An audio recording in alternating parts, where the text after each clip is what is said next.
Welcome back to the WHHI-TV Daily News. I am now joined by Danny Dorsel, and he is the president of the Governor's School. And there's a lot that I didn't know about the Governor's School. We just were chatting a little bit before we started filming. So thank you so much for being here, Danny, and sharing about this great opportunity. I appreciate the opportunity to speak with you and those in the area.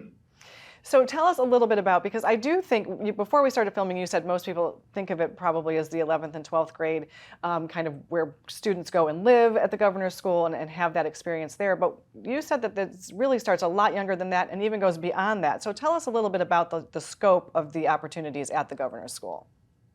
Yes, so we opened our doors in 1988, and our main purpose is a residential STEM high school that serves the entire state. It's a public high school, so it's free to come, application-based, and it does serve 288 11th and 12th graders. Right.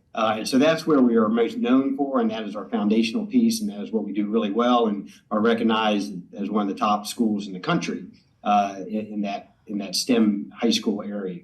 And so our mission, though, is to really seek out the most talented, motivated students across the state and move them forward. And again, we started doing that with the 11th and 12th grade, but there are so many talented and motivated students all throughout the state.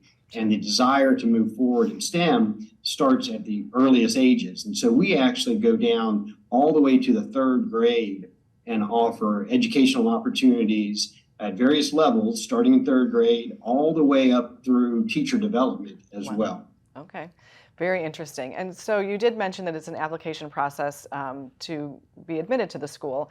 Tell us a little bit about the student who would be a great candidate for it. Obviously, we're kind of in back to school mode right now, but if somebody has a sophomore or even a freshman and they think that might be something they would be interested in later in their child's education, what is that application process and what does a good applicant look like?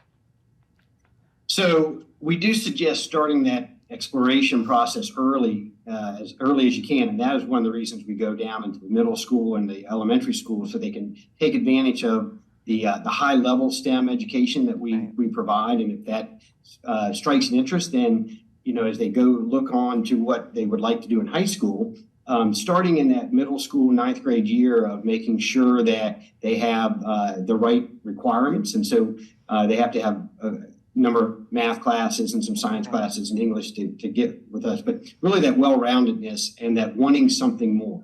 So we have a number of great high schools across the state, really good STEM programs in a lot of the public high schools. We offer that next level. So about 90% of our faculty are PhDs. And so they hold a really good mastery level in their content area. And I would say half of our classes are what we call above the AP or the above the IB programs. Okay. So for resources, we have a number of great resources that just aren't available at other high schools. So a student that would be attracted to us is someone who's looking for something more than their high school was able to offer.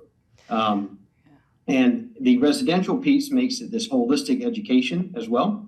And so you're living in community. It's an educational community, a learning community, where we have 16 different sports. We have all the clubs. We have prom. We have all the normal high school stuff. But it is really focused on those students who want something more in their educational journey.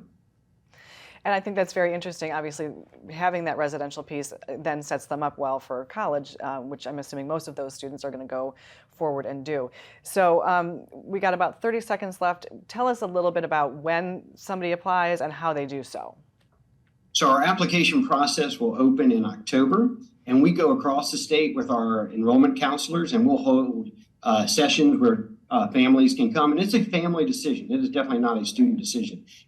Having grown up in South Carolina, and actually I was in the first class of Governor's School.